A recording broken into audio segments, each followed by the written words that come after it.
Before I get started, I just want to remind anybody who's been in here already and tell anybody who hasn't that we've got a whiteboard up. Tomorrow we're doing a couple of unconference sessions, so that's your chance to talk about whatever it is you want to talk about. And the way we do that is we're going to ask everybody to write their suggestions for topics up on that whiteboard, and then people will get to vote on them, and the most popular ones will turn into sort of group discussions. And so that's really your chance to talk about whatever you want to talk about. So at the end of the session, please, if you have any ideas, write them on that whiteboard. So jumping right into it, as I said, my name is Tim Moore. I'm a developer at Atlassian in the San Francisco office. I've been working with Atlassian since October 2007 on what was originally Atlassian's plugin team, and now has become more of a general integration team. And so we've got two integration teams, one in Sydney and one in San Francisco, working on better ways to bring our applications together. And so one of the big ways in which we're doing that is with the new dashboard, which you probably saw in the keynote earlier today. So we started this project last July, and we've been working on it since then, just kind of debuting it today. And so it's been a long project, but it's been very interesting and a lot of fun. So what I'd like to talk to you about today is go over in a little more detail what the new dashboard is, why we built it, how we built it a little bit, and what it means for plugin developers especially, either old plugin developers who may have written JIRA plugins before, or people who are new to Atlassian plugin developments. We're hoping this opens up a door for new people to come and contribute to the plugin ecosystem. So most of all, we're going to be talking about details about how you can extend this new dashboard with what we're calling Atlassian Gadgets, which replace what we used to call Portlets in JIRA 3 and previous. So jumping right into it, the basic question is, what is the new Atlassian dashboard? So just show of hands, did everybody see the keynote here? Or, okay, great. So you've already seen a lot about what the new dashboard is. But we'll go into a little bit more detail, and I'll review a few things. But essentially, we wanted to reinvent JIRA's dashboard for version 4.0. So who's used JIRA's dashboard in previous versions? Just show of hands again. Okay, keep your hands up, or those who have customized your JIRA dashboard. So actually, a lot of you. That's great. So there's a lot that we like about JIRA's dashboard in JIRA 3 and previous version. There's a few things that we don't like so much, and so we wanted to correct some of those shortcomings. So some of the things that we did like, first of all, it's very flexible. So this is showing a dashboard in the middle of being reconfigured, and you can create multiple dashboards. You can place the portlets wherever you want. You can, there's a lot of flexibility there to configure it and personalize it. It's also extensible, so this is showing a bit of a snippet from a Portlet plugin. So if you haven't used them, it's a really cool way to extend your JIRA dashboard even further by adding plugins that add new Portlet types that you can add to your dashboards. Also, as of JIRA 3.13, it's shareable, and so this is a really exciting feature. If you haven't upgraded yet, it's one of the best reasons to do it. It means that one person can create a complex dashboard and then share it with the rest of their organization. And so that means that more casual users of JIRA, people who might not be gurus, can benefit from people who have really dived into it and have learned to customize it without having to get into all of those details themselves. So there's some really cool stuff about JIRA 3's dashboard, but there's some things that we don't like so much. So one thing is an outdated UI. So since many of you have customized your JIRA dashboard before, you probably know these buttons here. If you wanted to rearrange portlets in a JIRA 3 dashboard, you needed to do it by clicking arrows around to move it around the screen. So if you needed to do a lot of rearrangement, that could get really tedious and really painful very quickly. But aside from that, probably the biggest shortcoming, if you could call it a shortcoming of JIRA 3's dashboard, is that it's locked into JIRA. So all of Atlassian's applications really have some kind of dashboard. These are just a handful of the ones that I need to look at every day. And these are showing dashboards from Confluence, from Fisheye, Crucible, Bamboo. And these are just one instance of each of those. Atlassian uses several instances of each of our products. And so often in a single day, I'll need to look at a dozen different dashboards to get a sense of all of the things that are important to me. And none of these dashboards are really as extensible or flexible or configurable as JIRA's dashboard is. They're all pretty static and hard-coded. And so we wanted to build a new dashboard as an independent component that worked in JIRA but could also be brought to our other applications over time. And not only did we want to have this dashboard component in all of our different applications, but we also wanted to provide a way to bring all of the applications together in a single dashboard.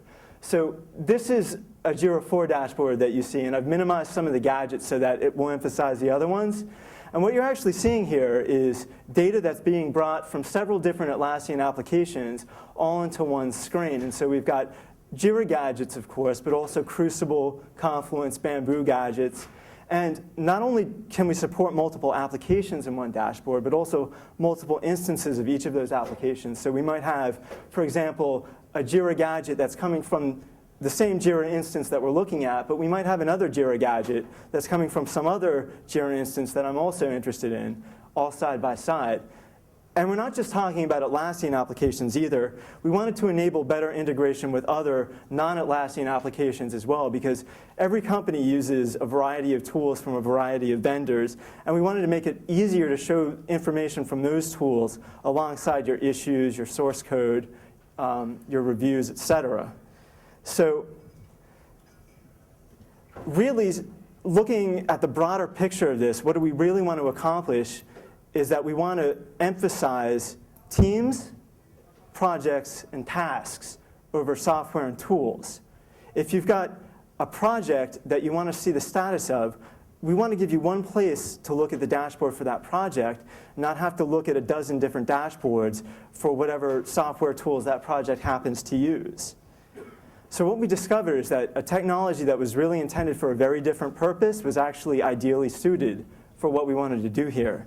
And that answer is OpenSocial Gadgets. So Mike talked a little bit about what OpenSocial is, but just to review, it's an emerging technology. It was intended to provide a standard way to share applications across the web. That's what their website says. Really what happened was a bunch of social network providers saw how successful Facebook apps were and said, oh yeah, we want to do that too. But what happened was with Google's leadership, these social networks, which include LinkedIn, MySpace, Ning, High5, as well as Google's Orchid, they said we wanted to provide a standard platform so that instead of having to write a MySpace app and a LinkedIn app, you could write an OpenSocial application and have it run on each of these platforms. So they published an open standard. There's contribution to the standard from a wide community that includes members that represent social networks, represent portal sites like iGoogle or Yahoo, to an increasing extent also representing enterprise applications. So that includes web-based enterprise applications like Salesforce.com, but also an increasing interest from more traditional enterprise vendors such as Oracle, SAP, and also some support from the open source community as well. And in fact, the whole project models itself after successful open source projects in that participation is open to everyone. So you don't need to be a member of one of these big companies in order to help define the future of the specification. All you need to do, you can open up your laptop right now, go join the OpenSocial spec list on Google Groups, and begin to contribute your own ideas to it. And it's a merit-based organization. People just propose their ideas to the list. People vote on it. If it gets 5 votes, it's part of the next version of the spec. So talking about what OpenSocial really is at the specification level, there are 3 main components that are defined by that spec. So the first is a social data model. So this is a standard way to represent things like people, relationships, activities, other things that are common to a lot of social applications. Second part is a set of web service APIs. So these are, there are 2 sort of categories of web service APIs. There's REST APIs, RPC APIs. OpenSocial defines each of those as a standard way to get access to that social data, as well as standard representations of things like people and relationships in XML, Atom, or JSON formats. But the third part, which is the part that's most relevant to us, is OpenSocial Gadgets. So this is the part that we're using right now. The other 2 parts we haven't implemented support for yet. We may do that in a future version of the Atlassian Gadgets framework, but right now, Atlassian Gadgets are really based on this part of the spec. So what are gadgets? They're web-based mini applications or components that are based on standard web technologies like HTML, CSS, and JavaScript.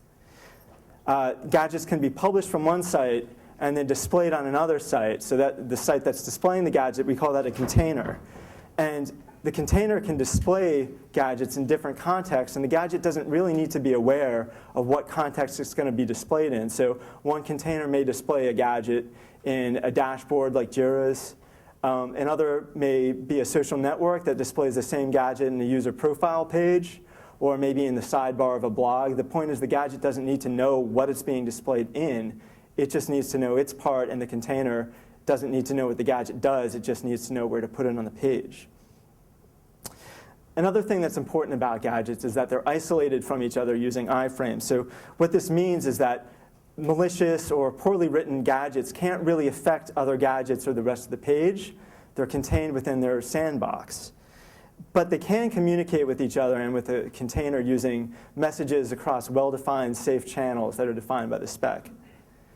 And another thing that's interesting about OpenSocial Gadgets is it's actually a standardized derivative of iGoogle Gadgets. So I don't know if you've used iGoogle before, but here's a screenshot of it. What is it? It's a customizable, extensible dashboard that's configurable and pulls information from all over the web and displays it in one place. So if this seems familiar, that's no coincidence. Atlassian dashboards were heavily inspired, to say the least, by iGoogle dashboards. We looked at iGoogle and said, wouldn't it be cool if development apps worked this way too? And so that's exactly what we're trying to do, because gadgets are a great solution for dashboards. They're built for sharing content. The whole spec is designed around sharing content between heterogeneous applications, displaying them in one place. That's what iGoogle uses it for. That's what OpenSocial uses it for, and that's exactly what we wanted.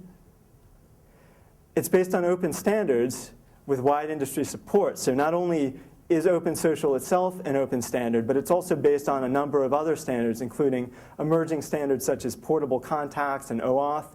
Also, of course, just the lingua franca of the web, HTML, CSS, and JavaScript are open standards as well. So it's kind of back-end platform neutral in that it's not tied to Java or Ruby or Python. It's based on standard web technologies.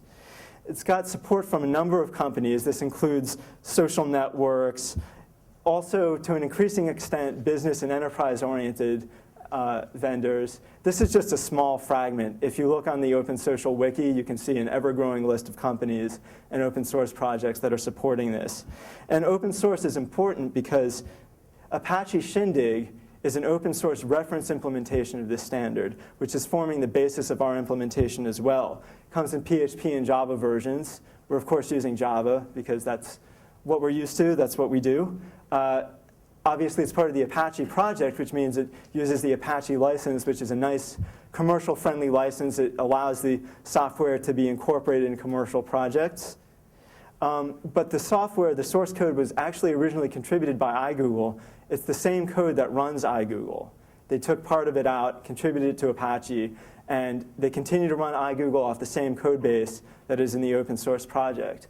And not just iGoogle, but almost every OpenSocial implementation out there right now is actually running Apache Shindig in production. So it's a very stable, robust system that's proven itself to be able to scale to lots and lots of users.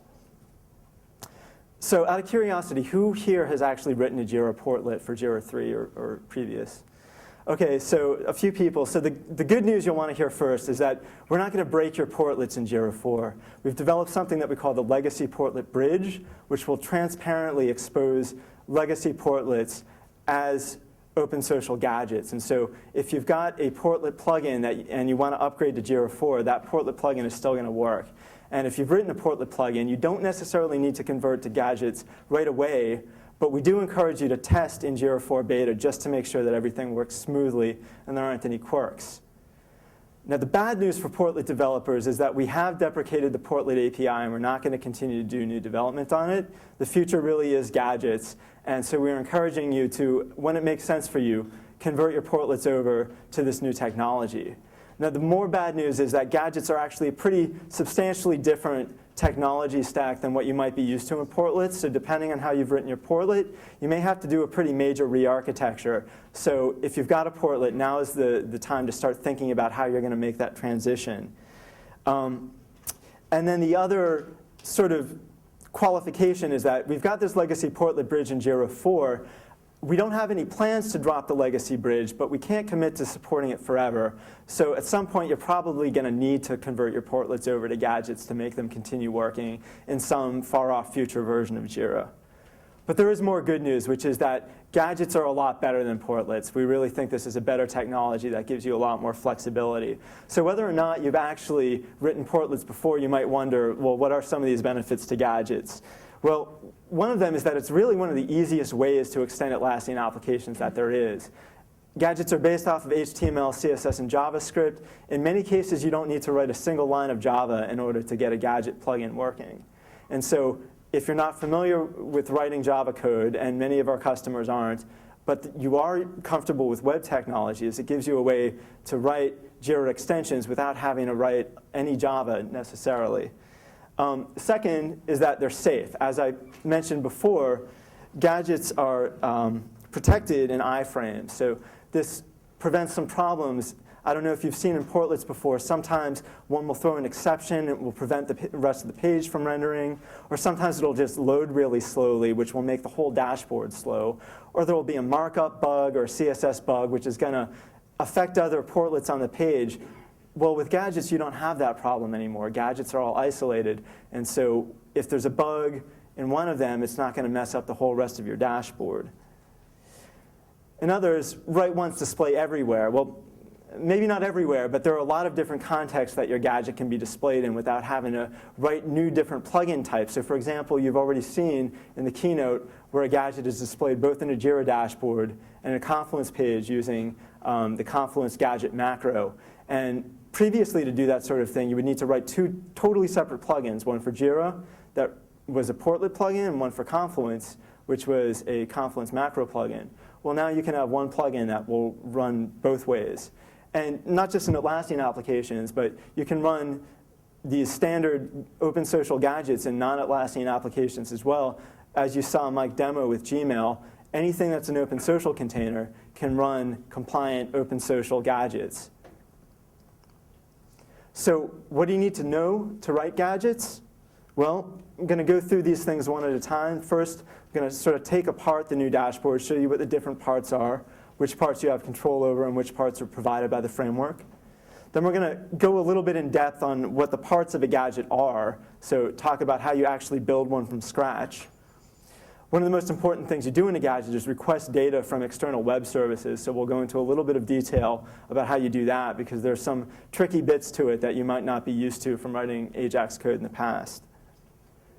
We're going to talk about how you can package gadgets into an Atlassian plugin, which gives you additional capabilities to integrate with the application a little bit better and gives you things that the standard gadget framework or the standard gadget specification doesn't really provide for.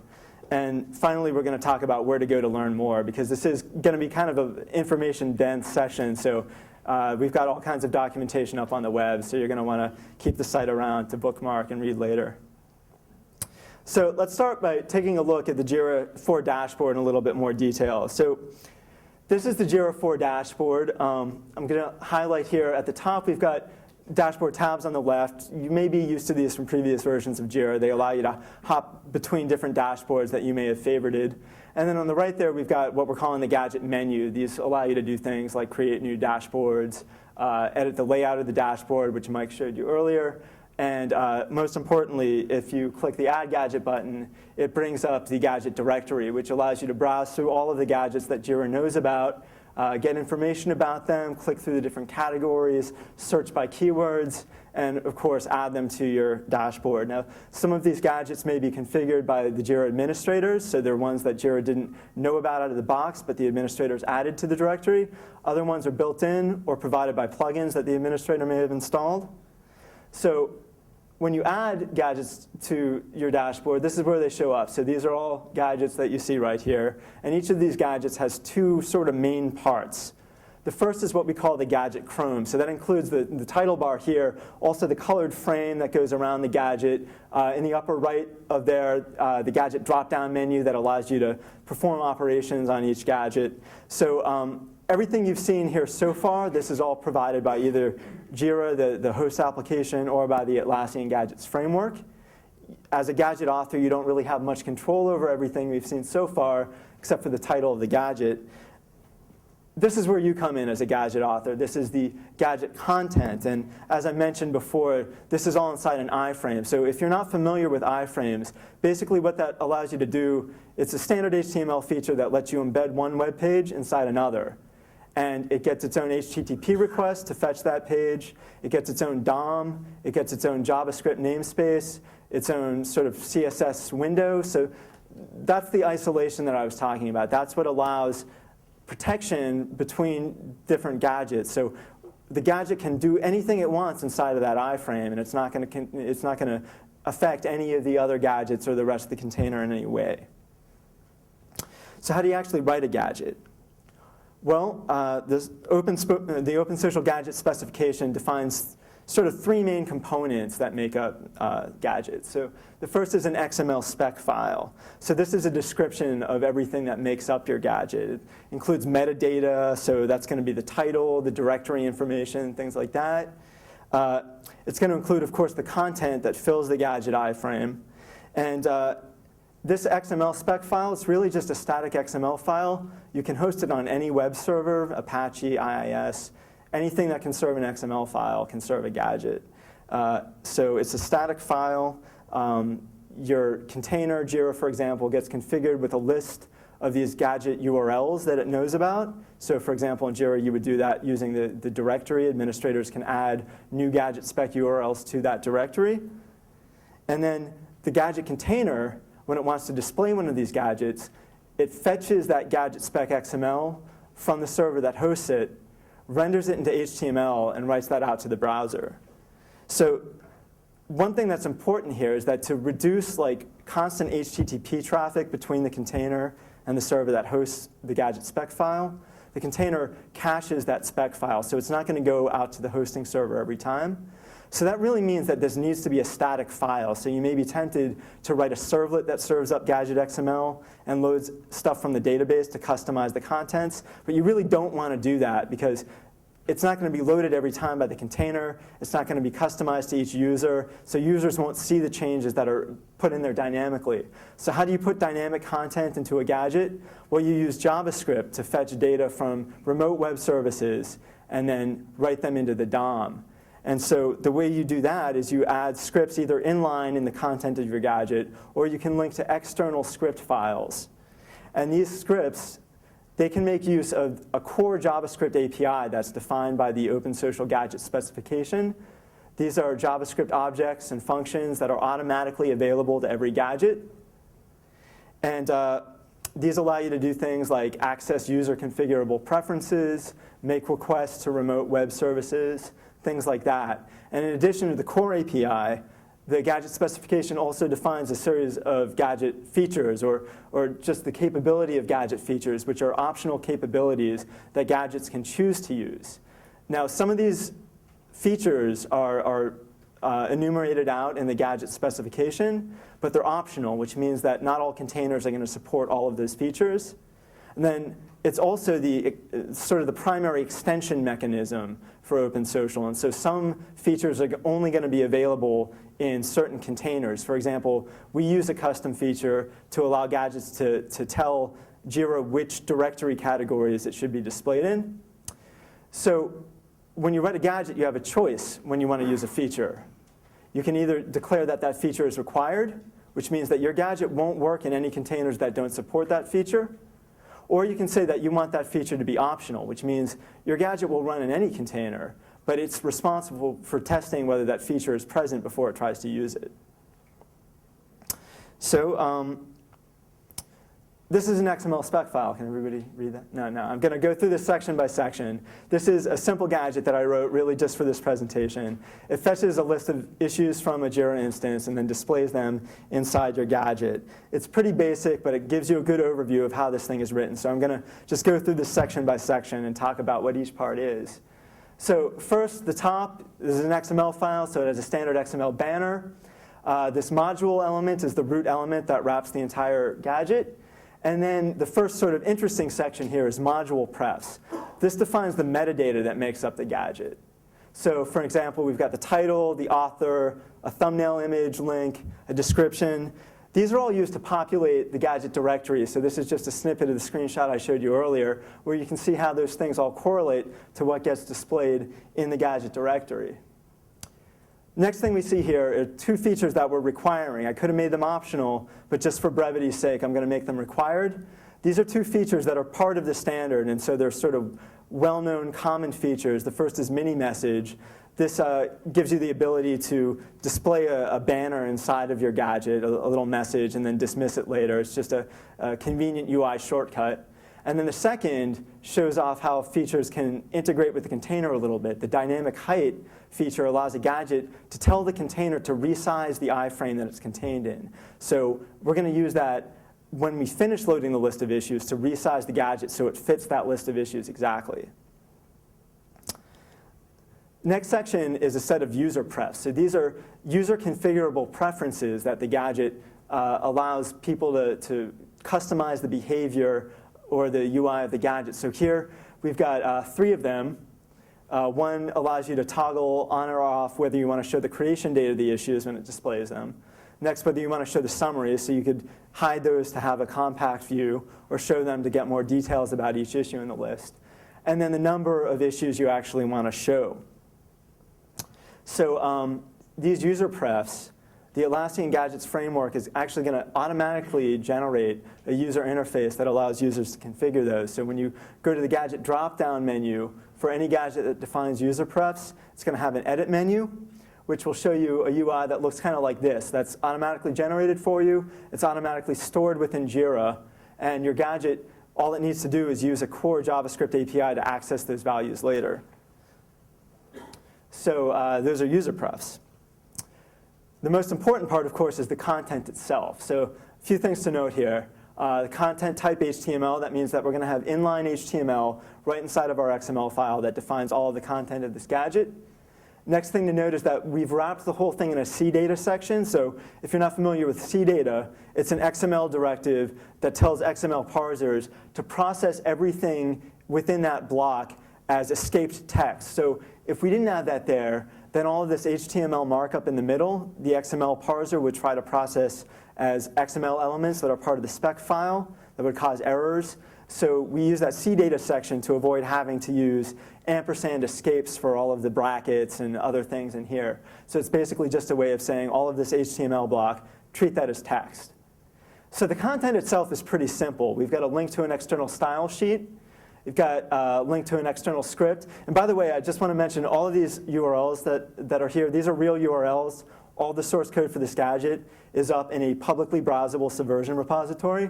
So if you want to poke around, feel free to do so. If you don't have time to copy that down now, this is all linked from our docs as well, so you can go look at it later. But of course, in the middle here, we've got an empty div. So what use is an empty div? Well, the interesting part of this gadget happens in that linked JavaScript file, and we're going to use that empty div as a placeholder and then later fill it with the list of gadgets that we load. So that's the hard part. How do we actually load that list of gadgets? Well, we do that in the JavaScript, but before we actually go through the loading, we're going to set up a few little UI niceties. So the first, we're going to use that mini message feature in order to show a loading message so that users know that there's something happening and it hasn't just frozen or errored out or something. And so we use this mini message API, which is made available to the gadget because we required the mini message feature, to put a small loading message, and that ends up looking like this in the gadget while it's still loading. Then the next thing we do is get the values of all of the user prefs that we saw earlier. So this is using a core API, the gadgets.prefs API, which allows you to pass in the names of the preferences that you want to get the values of and then store those in JavaScript variables. In this case, we're using global variables. And like I said, because we're in an iframe, it's OK to use global variables. They're not going to conflict with the variables from other gadgets or from JIRA itself. So we get all those preferences, store them away for later, and then we call another core JavaScript API, which is register on load handler. So what this does is it says to the gadget, when the gadget finishes loading, call this function. So fetch issues, that's actually a function that we've defined later on in this JavaScript file that is going to be called automatically by the gadgets framework once the gadget finishes loading. So before we get on to that fetch issues function, going to give you a little bit of an overview about how you request data from web services in a gadget, because it's not entirely straightforward.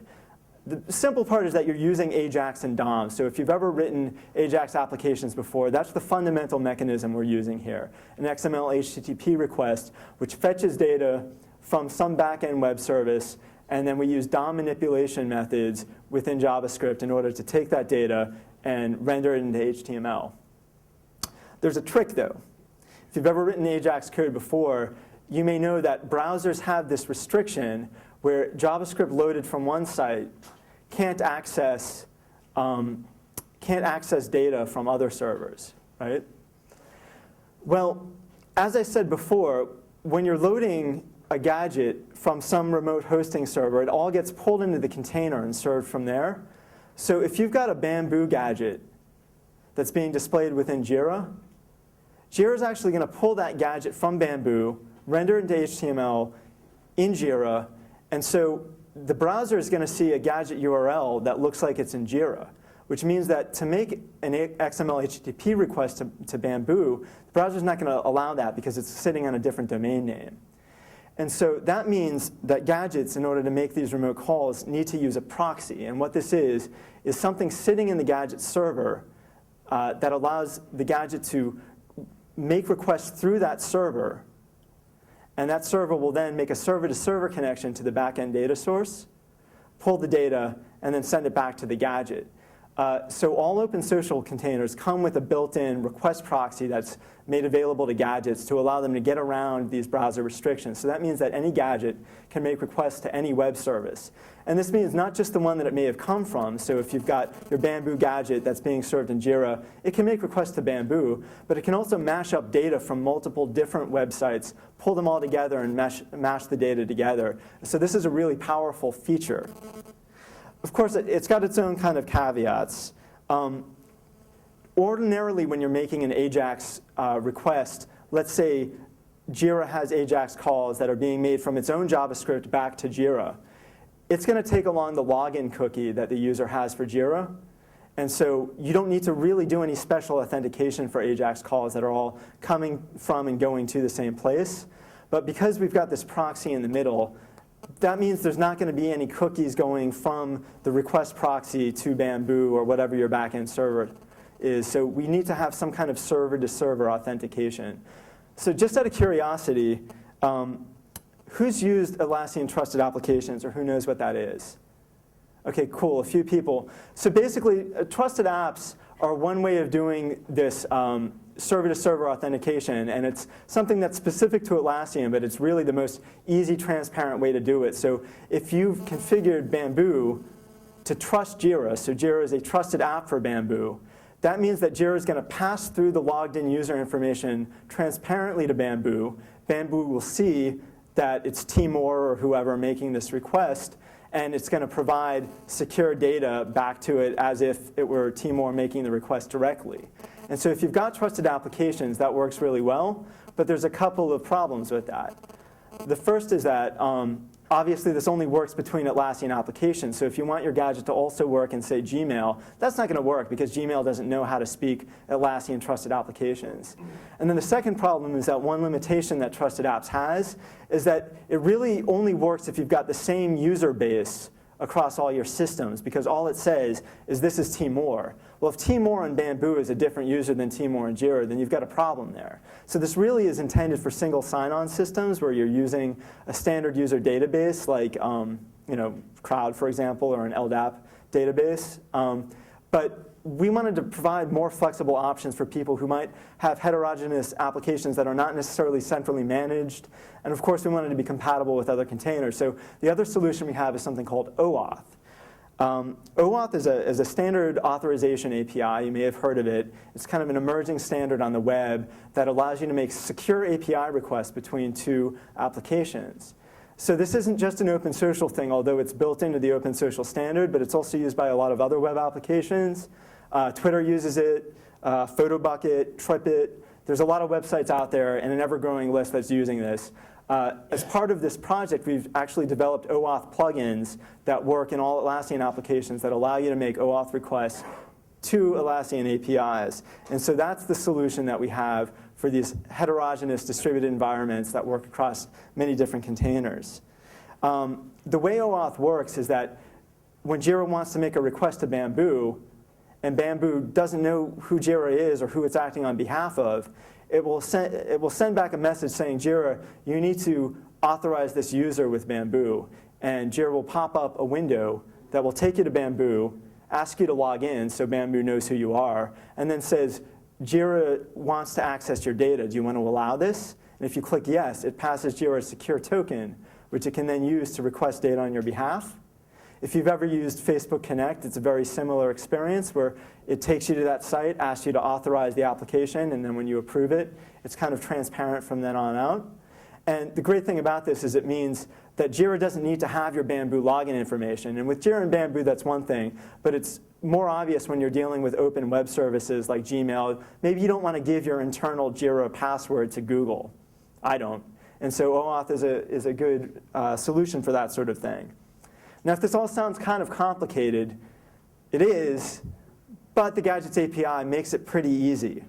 So this is the core Gadget API that almost every gadget is going to use. This is the most important API in the entire Gadget system. Gadgets.io.makeRequest is a JavaScript function that allows you to make requests through the Gadget request proxy. It allows you to use OAuth optionally.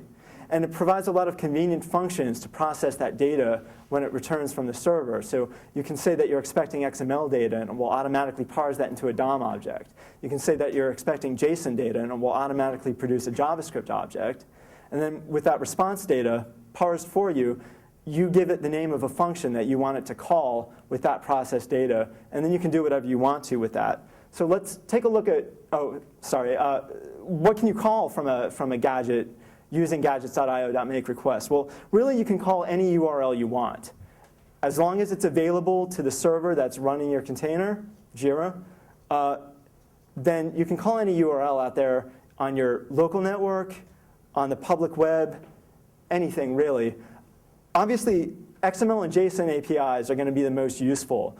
You can call HTML pages and either screen scrape them or take chunks of that DOM and paste them right into your gadget DOM. But it's usually most useful to call APIs or URLs that produce XML or JSON data, and then you have that raw data which you can then process and display however you want. And the most convenient APIs to call are REST-style APIs. It is possible to call SOAP and XML RPC APIs, but it's not very convenient. And the reason for that is there's a lot more code that needs to be written to make SOAP calls. And you can find JavaScript libraries that kind of simplify that. But they're all sort of based on the assumption that you're using standard XML HTTP requests, so they're not written to use gadgets.io.makeRequest. So if you do want to use a SOAP library in your JavaScript, you're probably going to have to change it to make it Gadgets compatible. Now, because this is a common problem, you're starting to see open source libraries to handle these sorts of things. But really, REST APIs are going to be the most convenient. So now we're going to look at how you actually do that in the gadget. So this is the fetch issues function that we told the gadget framework to call automatically when the gadget is done loading. So the first thing we have here is a big, nasty-looking URL. Without having to read through it, what that's doing is it's going to contact JIRA.Atlassian.com, our public issue tracking server, and it's going to tell it to issue a search for the 20 most recently created unresolved issues within the last week, and format those as XML and return them. So that's what that big URL does. It was taken just by copying it out of the Issue Navigator page in JIRA. So the next thing we do is we set up this parameter object. Now that's a set of parameters that go to gadgets.io.makeRequest that gives it some attributes about the request. In this case, the only one that we're really interested in specifying is that the content type is DOM. So that means that when you've received this XML data, process it into a DOM tree, and then pass that to the handle response function. So that's another function that we defined later on in the script that we want it to call when that request finishes. So looking at that function, handle response, it's pretty simple. The object that gets passed to that function, it's going to have a data field. That's going to be the DOM data. So the first thing we do is we copy that out into a variable. Then we create a new object. We're calling a few other functions that I defined later on in this script file, get title, get items. These just parse through that XML response, looking for the information that we're interested in displaying. Now, that's just standard DOM stuff. There's nothing really gadget specific in there, so I'm not going to get into the details of those. You can look at the code online if you're interested. Then we call render JIRA issues, which is another function that I'm going to skip over just for brevity. But what that does is takes this JIRA issues object that we've created, renders it into HTML, and sticks it inside the gadget DOM. So if you're unfamiliar with DOM programming, you may want to look at the source code for that. But it's really nothing too gadget specific. So we'll just skip over that for now and go back to what happens after you render the JIRA issues, which is that it's going to go back to that mini message feature and tell it to dismiss the loading message. We don't need it anymore, so automatically clear it off the screen for me. And then we're going to use that dynamic height feature, which we also declared in the gadget, tell it to adjust the height. And when you call adjust height with no parameters, that just means look at how big the content is and adjust the height to fit it perfectly. So in the end, this is what it's going to look like. This is just a screenshot of a completed gadget request showing 20 issues from our actual public JIRA server. So before I move on with the Atlassian specific stuff, I just want to, I know there was a lot of stuff. Are there any questions so far? All right, moving right along then. So Gadgets in Atlassian plugin. So in the example that I just showed you, that spec file was being served from just an Apache HTTP server. Actually, as it happens, a Subversion server. So that was just going with standard core gadget stuff, not really doing anything that's not part of the OpenSocial standard. But there are things that you can do if you package a gadget as an Atlassian plugin that make it a little bit easier. Instead of serving your gadget spec from some other web server that you would have to configure, you can actually have it served from an Atlassian application. So if you've never written an Atlassian plugin before, it's got a pretty basic structure. It's a jar file, and it has an XML file inside it called atlassianplugin.xml, which describes the content of that plugin. And the Atlassian plugin system looks in that file to figure out what to load when you install that plugin. So in order to package your gadget in an Atlassian plugin, the first thing you do is you take your gadget spec file and you put it inside one of these plugin jars. Easy enough. Second thing is you open your Atlassian plugin.xml and you add a gadget element to it, declaring this gadget plugin module, which the plugin system will then see and start making that gadget available over HTTP, where it can be accessed by other applications. So in this example, we would probably want to install this plugin into JIRA so it can be served from JIRA, not only to display in its own dashboard, but to display in other JIRA dashboards, in Confluence pages, Gmail, wherever you've got an OpenSocial container. And then, of course, installing the plugin inside whatever application you want to put it in. So this works in many Atlassian applications. Not yet, but with the new releases, the new betas that we've just put out today, you can serve gadgets from JIRA, of course, and from Confluence, also from Fisheye 2 and Crucible 2. And with Bamboo 2.3, you'll also be able to serve gadgets out. They can't display gadgets yet, but they can make gadgets available to display in JIRA or Confluence, as you've seen. So, can Confluence display gadgets through the macro? Yeah, so it's not going to ship with Confluence 3, but it's going to be a plugin you can install into Confluence 3, which is a macro. And when you saw Mike's keynote today with the gadgets inside the page, that's exactly what it was using, the gadget macro to embed it basically wherever in the page you want. So it's kind of an example of a different context than a dashboard for displaying gadgets. So what we'll do now is we'll take that JIRA issues gadget that we saw earlier, and we'll modify it to work as a plugin. So we'll start with the directory structure. I don't know how well you can read this in the back of the room. Mostly this is pretty standard stuff. I've got a few IntelliJ IDEA files at the top. I've got the pom.xml, which is the Maven configuration, which tells it how to build the jar. You may notice there's no Java in this plugin, just resources. So that's going to be the Atlassian plugin.xml, the manifest file that describes this plugin. The thumbnail image that we wanted to show, as well as the external CSS and JavaScript files that we linked to. And then, of course, the gadget spec itself, jiraissues.xml. The target folder is where the built jar gets placed by Maven automatically. So this is just really simple here. So Atlassian plugin.xml, just go through this section by section. The top of it, if you've never seen an Atlassian plugin.xml before, this is pretty standard stuff. You declare a key for the plugin. You declare a name for it. Tell it which plugins version you want to use, what the version of this plugin is. Nothing gadget specific here yet. Next, we're going to look at a list of resources. This is also standard plugin framework stuff. You may have seen it in existing JIRA or Confluence plugins. The first is a downloadable resource. So this is going to tell it to make that thumbnail image available for download.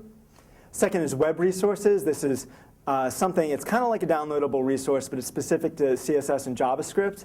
The Atlassian Plugins framework makes it really convenient to use CSS and JavaScript files through this web resource mechanism.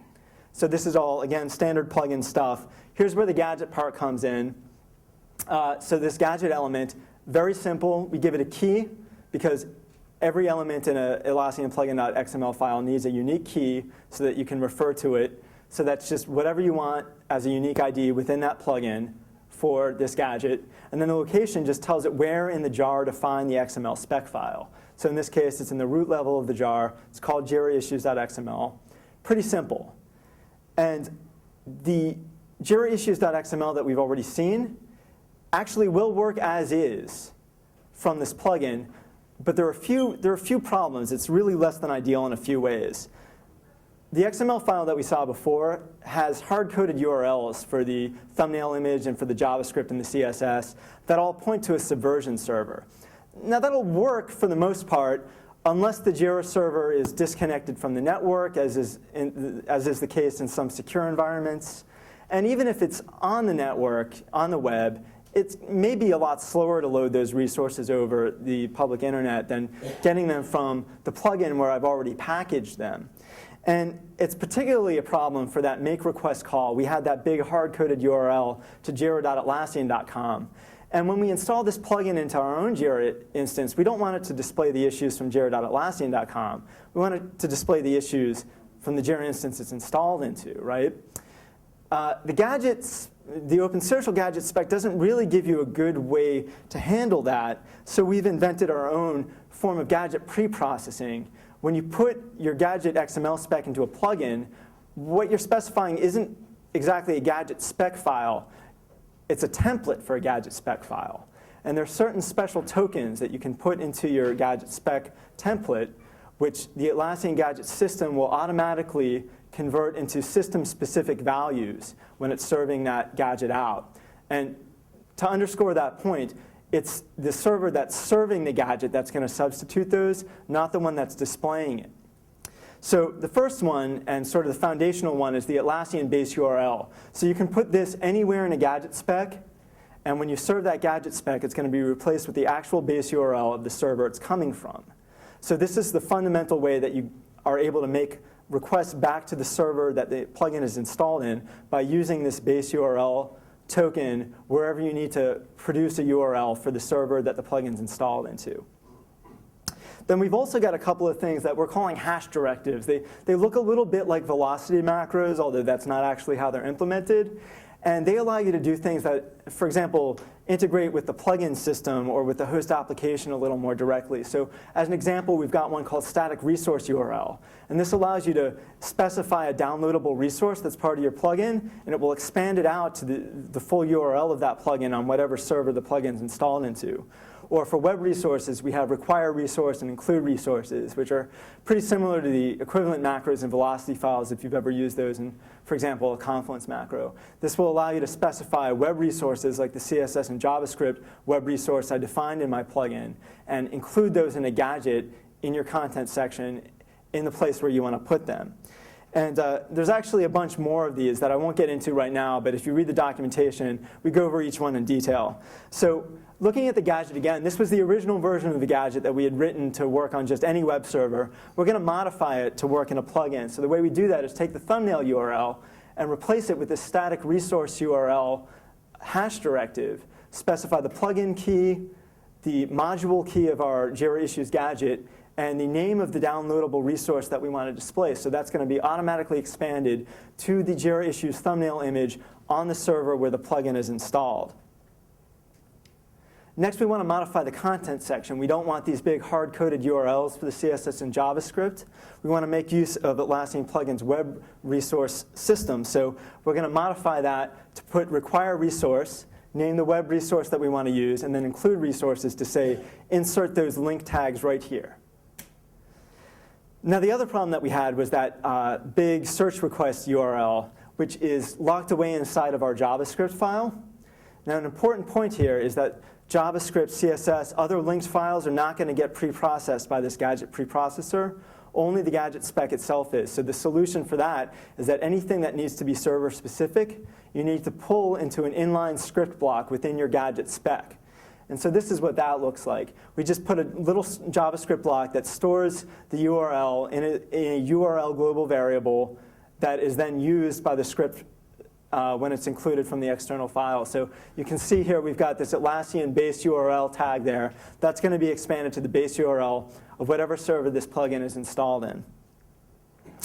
So we've talked about what kind of things you can call from a gadget. Let's talk about specifically what you might want to call from a Gadget plugin. Well, the easiest thing to do is call existing URLs and REST APIs that are provided by Atlassian applications. In this case, you don't need to write any Java code. So I already showed you using the Issue Navigator, and there's a lot of stuff that you can do using the Issue Navigator alone, because you can get whatever list of issues you want to get back from JIRA, and then display that however you want to display it in your gadget. Even more interestingly, in JIRA 4, you've got JQL, which allows you to do very sophisticated queries, and you can use it in a similar way as the Issue Navigator by telling it to return you XML or JSON results for the query that you specify. So you get a lot of flexibility out of gadgets just using JQL, just using the Issue Navigator. If you've ever written any fisheye integrations, fisheye has something called IQL, which is a similar query language which allows you to make queries against your source code change sets or your Crucible reviews. So you can do a lot with the REST APIs that we have out of the box. If you find that you can't do something with the REST APIs we have, another option you have is to create custom servlet or webwork plugins. And if you've already written JIRA or Confluence plugins, this may be familiar to you. In addition to your gadget, you can also bundle into the same plugin a servlet plugin, which will get loaded by the plugin framework, and then your gadget can make calls to that servlet, which can return either fully rendered HTML that you can put right inside your gadget DOM, or XML or JSON that you can process and then render into your DOM. But even better than that, you can write Atlassian REST plugin modules. So if you didn't see Don's Charlie talk on REST plugins, I definitely recommend that you check them out tomorrow when we repeat the Charlie talks. We've got a new capability that's rolling out to all of our applications, which allow you to write new REST APIs for all of our apps using a standard technology called JAX-RS and a library called Jersey.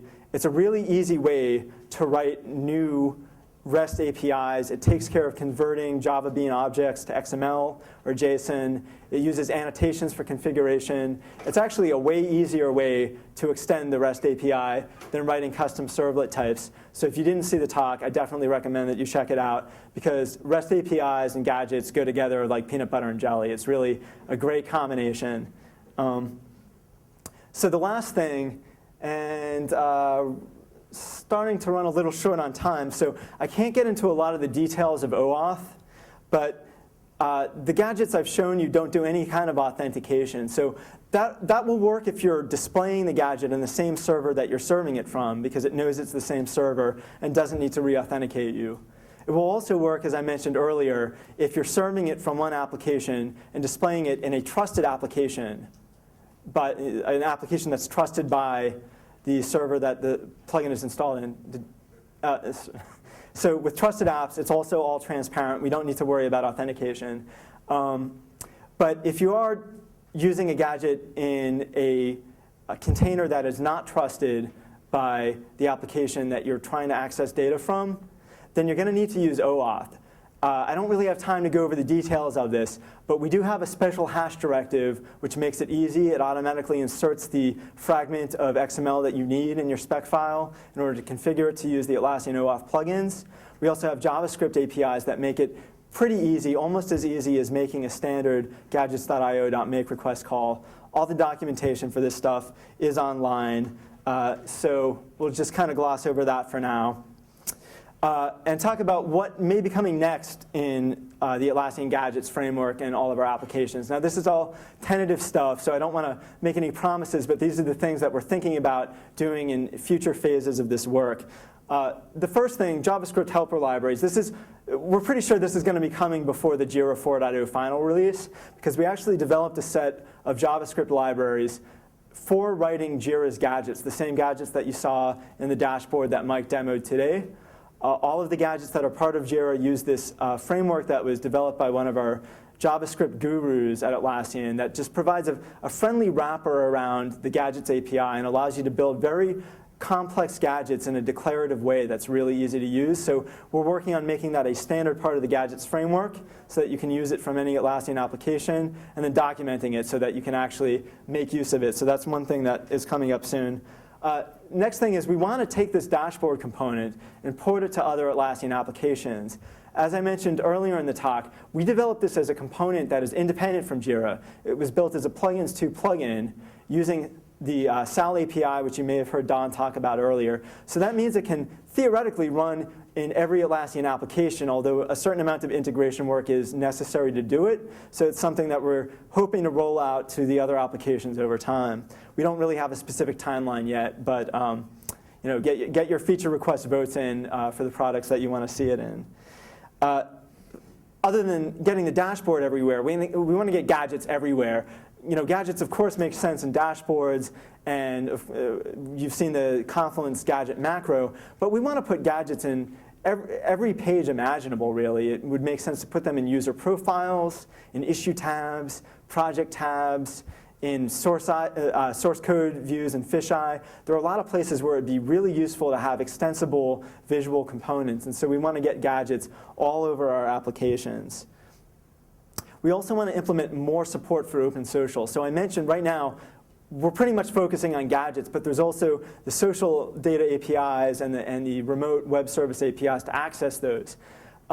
When we first started this project, we thought, well, we're not going to touch those because we're not building social networks, so they're not really that relevant to us.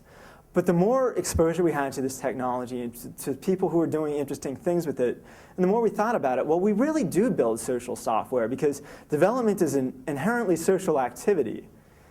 Developers are doing social things. They're committing code, they're working on issues together, they're collaborating on documentation. And so all of our applications do provide some sort of social relationship, if nothing else than the set of people who are working together on an issue or a set of source code. And so we want to make that set of relationships available using these standard OpenSocial APIs. So I know this was a lot of information, and I think I'm almost out of time. But the important things to take away from this, if you don't remember anything else, is that Atlassian dashboards are composed of gadgets.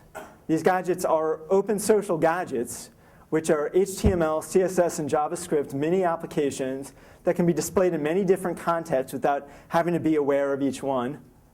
These gadgets are defined by a static XML file which describes the gadget and the resources it uses and the APIs it needs. The most important API is the gadgets.io.makeRequests function, which allows gadgets to make use of web services anywhere that they can be accessed by the container application. And of course, gadgets can be packaged into Atlassian plugins, which gives them improved portability. They can run against different servers and improved integration with the applications that they're running, that they're installed in. So the other thing I want to reiterate is that we've got a survey up, haveasec.com/summit. If you have a second, go to this page, fill out the survey. It should only take a few minutes, and it would really help us improve this because we want to do this year after year. And then, of course, the final thing I want to mention, as you saw earlier, we've launched a new website that describes our OpenSocial initiative. It kind of gives an overview of the technology, repeats a lot of the stuff I've said today, talks about what we're doing specifically with it, and most importantly, links to documentation, both the standard OpenSocial specs and our own documentation on how we've extended them, which parts we support, which parts we don't support yet. All the comprehensive stuff is linked from this one page here. And we're going to continue to update this over time as we find new resources and learn more and do stuff ourselves. And so all of the documentation that is linked from this page, like most of our documentation, is hosted on our Confluence server, confluence.atlassian.com. And like the rest of our documentation, is open for comments and for contributions. If you want to become a documentation contributor, then you can join our sort of program for making documentation contributions there as well. So that's an important URL to remember. And are there any more questions about any of that stuff? Thanks.